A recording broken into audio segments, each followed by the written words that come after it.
Welcome to the Diva Life Show, where music meets fashion, culture meets travel, and we explore the stories of extraordinary artists and entrepreneurs. Welcome to the Diva Life Show, where music meets fashion, culture meets travel, and we explore the stories of extraordinary artists and entrepreneurs. I'm your host and resident diva, Heather Poduska. Today on the show, we welcome fashion designer, producer, and award-winning entrepreneur and community leader, Dina Akel. Dina Akel, founder of Viera Luxe, a high-quality occasion wear boutique, is a passionate fashion designer and fashion show producer with a decade of bridal industry experience. Dina's entrepreneurial spirit led her to address a critical gap in the fashion world: sustainable solutions to overstock and discontinued designs. Through Viera Luxe, she's created a business model where clients enjoy high-end affordability, retailers recover costs, and designers sustain growth. Her mission is to redefine luxury by offering off-the-rack designer prices that celebrate inclusivity, sustainability, and empowerment. Welcome to the show, Dina. I'm so happy to have you here. Thank you so much for having me. Oh my gosh, and reading your bio and your resume, I see and feel how passionate you are about being a responsible business owner, a responsible leader in the fashion industry. Where did your initial love of fashion and design come from? Oh, that's such a great question. So when I was a kid, growing up, my mother actually would teach me how to sew. And I don't know if you ever grew up with this, but you know those stuffed, stuffed humans? Like you would literally sometimes I feel like a stuffed human, but you would literally like sew these little dolls, okay, like with fabric, and you would stuff them with cotton. Okay. So my mom taught me how to like sew those and like put the buttons for the eyes. Oh, wow. Make the hair with yarn. And so it kind of started there because I was like, oh, it's instead of Barbie dolls, I was like making my dolls. And so I think as I got older, I just got really interested in what the dolls wore. And then I would create little clothing for my dolls. And eventually I did get Barbie dolls, but I would dress them in what I wanted. Oh. So from there, really that's kind of like what sparked me to continue wanting to do fashion. And as I got older, I just started dressing up a lot. When I went to school, I was that one oddball kid that like always came in like some crazy new outfit. And it wasn't like your typical jeans and shirt. It was always like a lot of color, or like, okay, today I'm going to get like my punk rocker look together with my makeup. And I really enjoyed dressing myself. And then as I got older, I come from immigrant family, so they really wanted a lot for me. They're like, you could be a doctor, a lawyer, etc. I'm sure we've heard this before. And I did pursue science, and then I was just like, nah. Yeah. I miss fashion. It's more fun. Yeah. That's so amazing. So where's your family from originally? So my mother is Portuguese. Okay. Her side of the family is from the Azores Islands, from São Miguel. Nice. And my father's side is Egyptian. Wow. Yeah. That's very, very cool. So does your heritage influence what you do with your work? Always. Yeah. I love to travel, and I love to learn about cultures. So like I do take a lot of that into what I design. And so whether it's inspired by architecture or inspired by colors and patterns that I see as I travel, or things that I saw when growing up, I would put that in my work. Yeah, I love that. And the Diva Life Show is about music, culture, travel, fashion. So it all just kind of fits together. I love that. I love that you're here to share that with us. And when you were talking about that, it was like, when you were talking about the stuffed humans, it was like stuffed humans. It reminded me of The Sims. And my kids they get very invested in their Sims. And that was kind of like a 3D Sims experience, and you get invested in the project. Yeah. And I loved what you said, that you didn't dress the way that it was presented to you as how Barbie should dress. Yeah. You dressed how you dressed your stuffed humans. how you wanted them, and your Barbies, how you wanted them to be dressed. So how does that translate when you're speaking to clients and women, and a lot of us are, like, I'm not that. I'm not Yes. that. I'm not that Yes. size. I'm not that shape. How does that translate into how you talk to women about dressing and finding the perfect wedding gown or occasion piece? Like, how do you talk to women about that? So I always focus on emotions because people like to wear what they're comfortable with, but getting them outside of that box is really difficult. So for me, a lot of it is about like education of the garment and education of like, okay, because I'm in bridal. So, let's say we have a bride in. When do you wear a wedding dress? Usually, most of the time, it's that one time, that one wedding. Unless you get remarried, that's a whole other thing. But you don't get the opportunity to try that construction of a garment until you're looking for a wedding dress. Right. Because a lot of the evening wear you see out there, I mean, unless you're used to like shopping high end all the time, like very couture, you understand what the garment feels like. We teach them, hey, what do you think you want to wear? We let them pick their gowns. They try it on.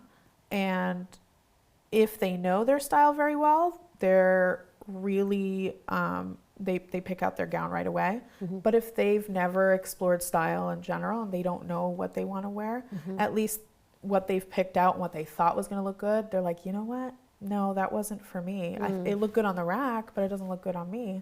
And so I come up with recommendations based off of the little things that they've been liking from each dress that they've tried on. So I don't like to influence someone on what to wear. I want them to see what they're liking, and then I can combine all those elements. That's really cool. Yeah. And it empowers them to understand Exactly. what they want, what they like, what looks good. Yes. So how did you get really focused on bridal? Bridal, I actually fell on it, like, oddly, because I was working at a hospital.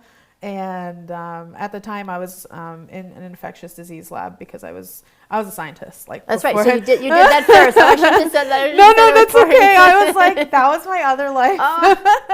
And I just needed something. I needed a creative outlet so bad because it's just in my blood. And I was like, maybe I'll do event planning, and that led me to wedding planning.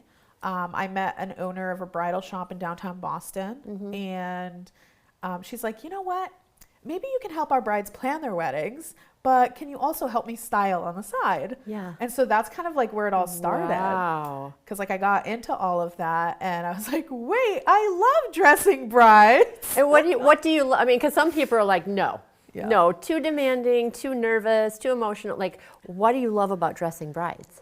I mean, I love talking to people. And I think that's what I was missing in the hospital and in the labs, is just that I wasn't having that one-on-one connection with someone. And I myself I'm like a very emotional human being. So I'm very family oriented. I mean, I come from a big family. I'm the oldest of 5. Wow. My parents are immigrant parents. And so, I mean, a lot of the people I was seeing, Boston's very diverse. Yes. So like I was seeing all these families come in, and all I thought about was, this is like my family, And so when they walked in, I was like, you're walking into my home.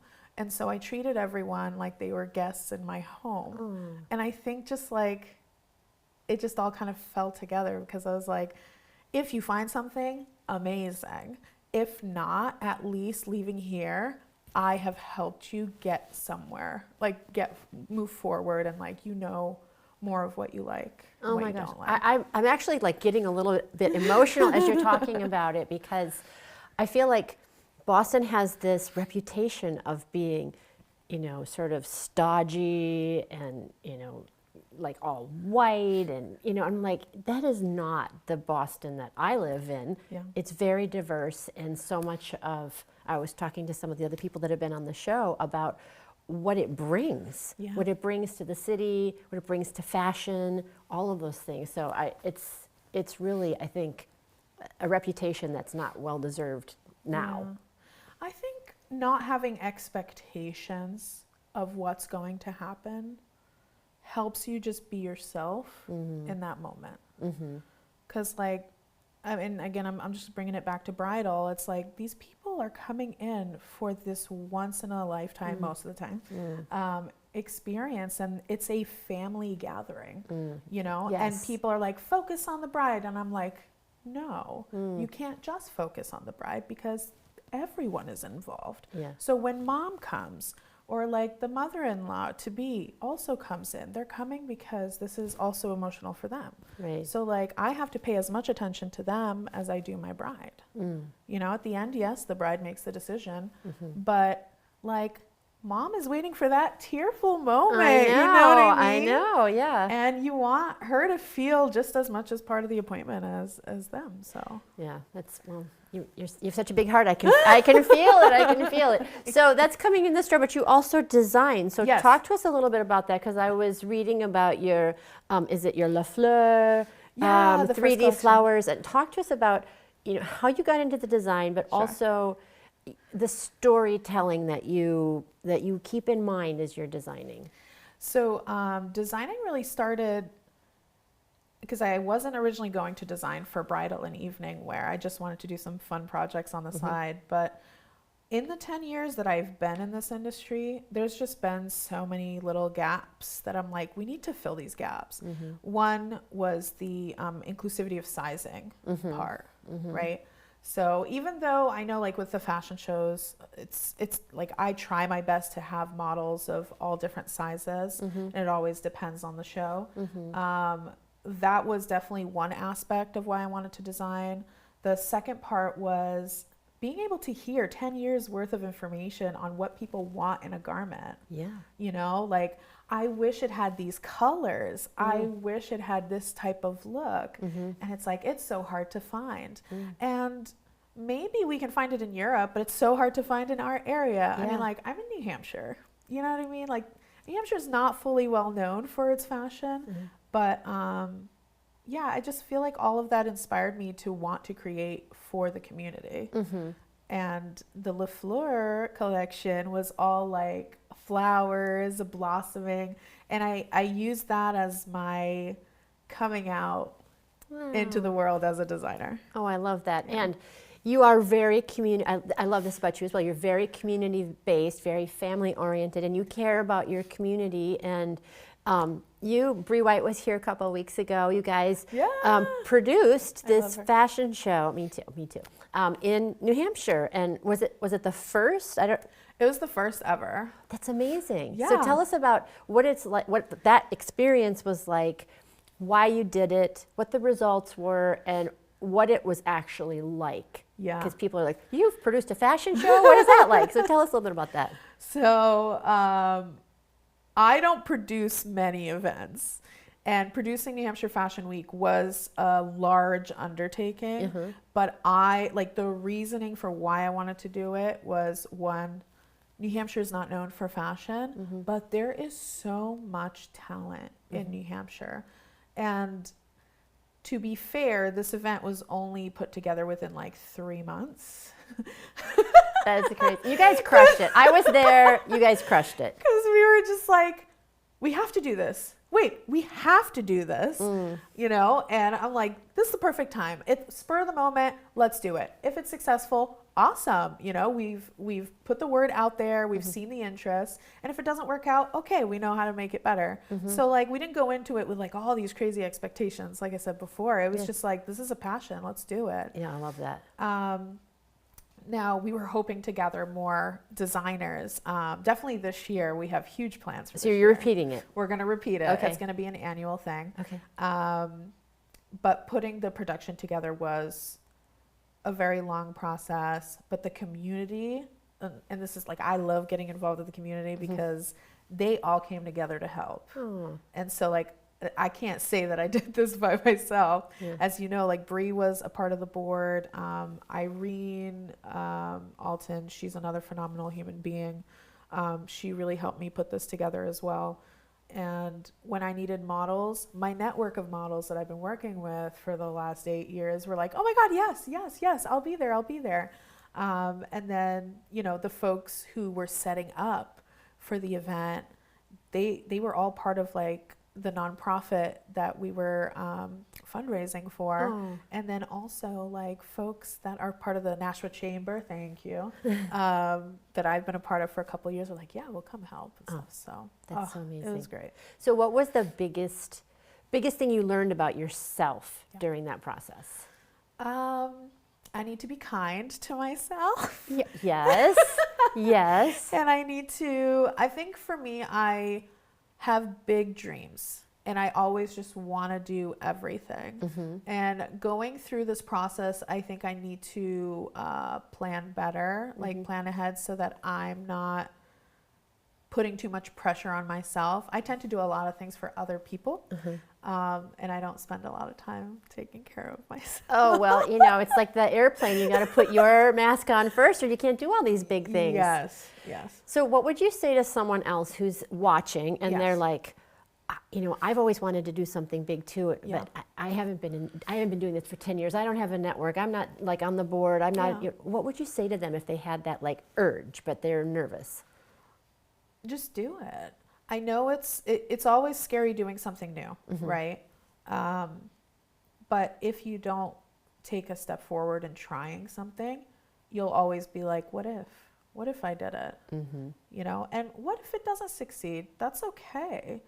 Because the whole point is to try it, be like, oh my God, okay, this is what I wish I could have done. Right. And then go do it again. Yeah. You know, Yeah. there's always like a fear, like don't worry about what anyone else is thinking. When I run my business, I don't think about my competitors ever. I don't care because I'm doing it the way I want to do it. Yeah. You know, and I'm serving the people that I'm serving. Right. So it's the same when you have a passion to do something. Don't worry about everyone else. Just do what you want to do. Yeah. And in singing, you know, and speaking too, like when people are doing public speaking, they get so nervous about like saying the wrong thing or cracking when you're singing. Yeah. But you can't fix things you can't hear. That you have to splash. Yeah. So that your teacher, your mentor, your coach can help you fix it or improve it. So if you don't ever know. And it's the same as being an entrepreneur, and you know this. There's a reason why people don't last as entrepreneurs. They don't realize how difficult it can be. There are so many lows. When the lows are low, they are low. And when they're high, you're like, woo, you know? So it's just, that's life though. It is. You got to go through it. But speaking of lows, I wanted to ask you this. Don't be scared. No, I'm not scared. Well, did I read correctly that Yes. you launched your business in 2020? I And I don't know if anybody remembers what was happening in 2020. Good old pandemic. Yeah. Oh. So what inspired you to launch it during the pandemic? To be fair, it was February before the shutdown. Okay. And Okay. I wasn't really watching the news to be honest. So I didn't even know anything that was happening until we were like close to the shutdown. But at that point in time, I was working at that bridal shop and I had a conversation with my my boss, and she's like, Dina, I love you. I don't ever want to lose you. However, I think we've pretty much taught you everything that we could. And, you know, like I was getting paid as much as I could get paid. This is in a lab? No, this is when I was working at the bridal shop in Boston. Okay. Yeah. And so, you know, she was very encouraging, and she's like, if you ever want to start something on your own, you know, let me know and I can try to support you where I can. And for a long time, I had been thinking about reselling dresses that were like overstock from bridal shops. Because when I worked at that bridal shop, I was like, wow, all these things are like gathering in the storage. How are we going to get rid of this? You know, and so I had started selling that online, and I wanted to start my LLC just to be, you know, be like, okay, we're going to do this. Yeah. Yeah. That makes sense. Yeah. And then it just grew from there, because I would get phone calls for all these dresses, but I didn't have a store. And they're like, well, I want to try it on before I buy it. Because I mean, these things aren't cheap. You know what I mean? Like a few $100s to spend online and you haven't tried it. It's a little hard. But yeah, I don't know. It was 2020 was an interesting journey. Well, I was sitting here thinking, you worked in an infectious disease lab, right? Prior, yeah. So what was what was that like for you being, when once you started caught on that what was happening and you had a business and you had this other knowledge, like, I mean, I was just like, I want to be a fly on the wall in your brain around what was going on for you. I mean, honestly, I knew that we were going to have to like stay home. Like, I just had a feeling, I was like, this is way bigger than what it was originally. And I had mentioned that, like, my husband's Chinese, so him and I like talked about it a lot, because then eventually we were watching the news and stuff and we're like, where did it come from? What happened? And I was like, oh my God. You know, the political fun stuff too. But I was like, if I was still a scientist, I would want to be in the front lines of this stuff. Of course, yeah, I know. But I'm like, no. Now you're in the front. We're gonna keep it to the fashion. No. Now you're in the front lines of fashion, and yes. I wanted to ask you, because you were talking about it a little bit just now, about the overstock and the sustainability. And we talked about it at the beginning of the interview that you wear this dress once, maybe twice. Yeah. I mean, one of my kids has a prom dress that I'm still trying to get them to wear over and over again. So right, multi-use. Right. But with a wedding dress, it might be a little bit harder. Yeah. So it is an issue. I think. I mean, I still have my wedding dress packed. I don't even know if I've ever opened. Yeah. You know, maybe. So like, it is an issue. You've got these very expensive, once in a lifetime things you wear once, and then what happens to it? You know, like, so talk to us about that sustainability and what that looks like, and what else you see in the fashion industry around that. Yeah, so the sustainability aspect for us is more on the corporate level. Okay. Because what we do is we'll take dead stock from bridal shops all over the U.S. Like, we'll partner with a bunch of them, and they'll send us a few hundred gowns that's just sitting in storage because they can't sell it for any reason. Wow. And then we'll help them move it. And the price obviously gets reduced so that it's affordable for everyone else.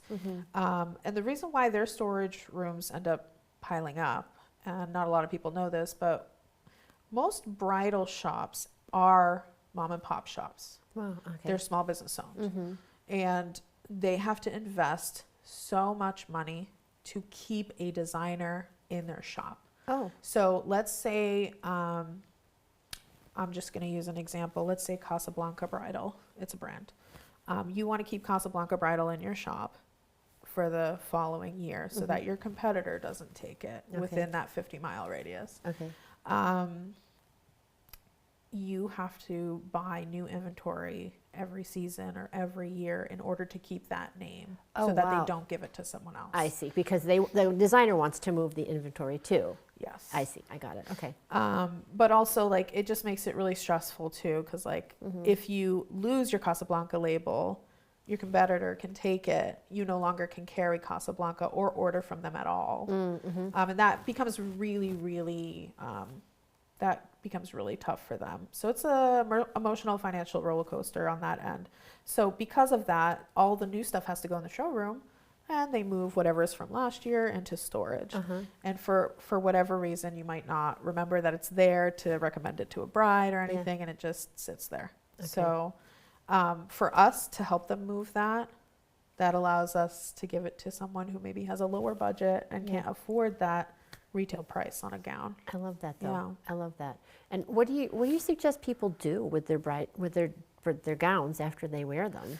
So when the gowns are home with you, that is a challenge in itself. I know that there are a lot of beautiful websites out there now that you can sell your dress on, and they're global too. Okay. So most people now are selling online. That's good. And there's so many marketplaces that you can do that from. That's great. But there hasn't been like a full solution on how to, you know. Well, I don't think it's limited to the bridal industry in terms of, like, you know, surplus and how to move things and how to be sustainable and responsible.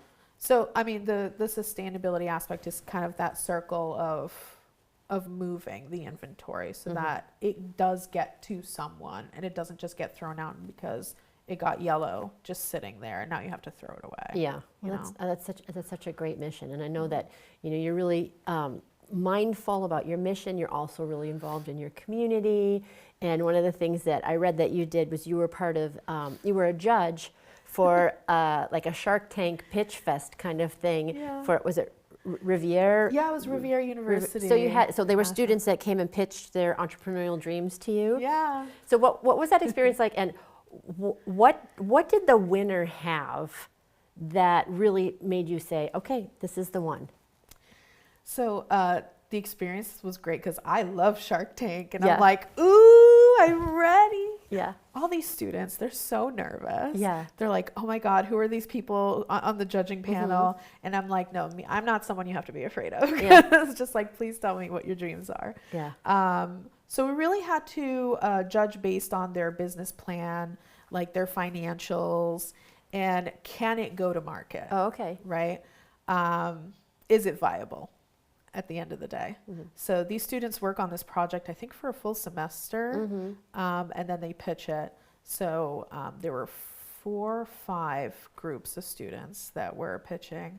And the winner, really, it came down to, it was viable, but it was needed in the community. Ooh. So why is that surprising? I know. But like, and there were students where like I had vouched for them because I'm like, you know what, that is so smart. Yeah. And I think this could totally sell today.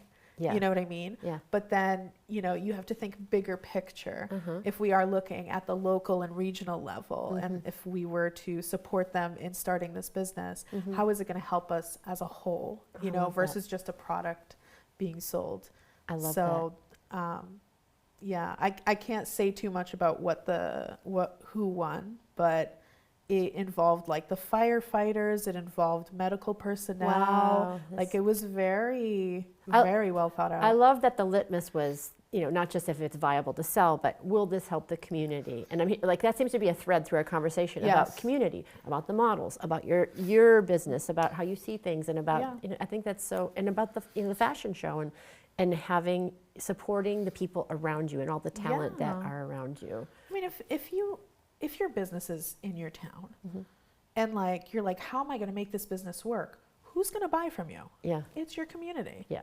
Right? And like, how better to like gain that trust and that, you know, like people understand why you're selling what you're selling, be like, I want to give money to my neighbor. Yeah. You know, not just Amazon or whatever, you know, just ordering online. I love that. Because nowadays, you know, fast fashion is a huge thing. That's another like waste in in our ecosystem that, you know, a lot of people are talking about. But yeah, I think today it's good to focus on community. It's good to focus on community and to be a leader in your community, and you certainly are a leader in your community. And you know, part of why I wanted to have you on the show is because you did like a big bold thing. You put that fashion show together, and you brought the talent together, and you're so creative. And you know, this is the Diva Life show, and I always say I'm trying to really, you know, change the connotation of diva. I don't have to change the connotation because I already know it's a positive word, but I always ask, what does diva mean to you?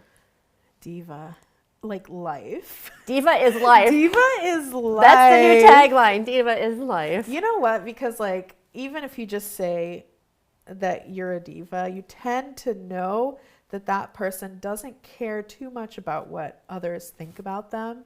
It's kind of going back to like being an entrepreneur, or like, you know, if someone's scared to do something, a diva just does it. A diva just does it. You know? Absolutely. And like, yeah, it's not negative. It's just like they're enlightened. They're enlightened and they're doing it and you're doing it. You just do it. You don't care what people say, and you give with your talent. Yeah. You give with your gifts. You give with your heart. I mean, I think it's beautiful. And you are the best example of a wonderful diva, and I thank you so much for being on the show. It was wonderful. Thank you so much for having me. Thank you. Oh my gosh. And like, I hope we get more designers like locally that we can find. People are coming out of the woodworks, and I'm like, you design? I'm like, we got to do something together. So if you hear that out there, if you're a designer, you know where to reach out. You got to start somewhere. You can't just be perfect. So Well, you are very, very beautiful. Thank you so much for coming on the show. It was wonderful to have you. I appreciate you. Thank you. And thank you to you, as always, for joining us. Until next time, here's to hitting all your high notes. Take care. Bye-bye.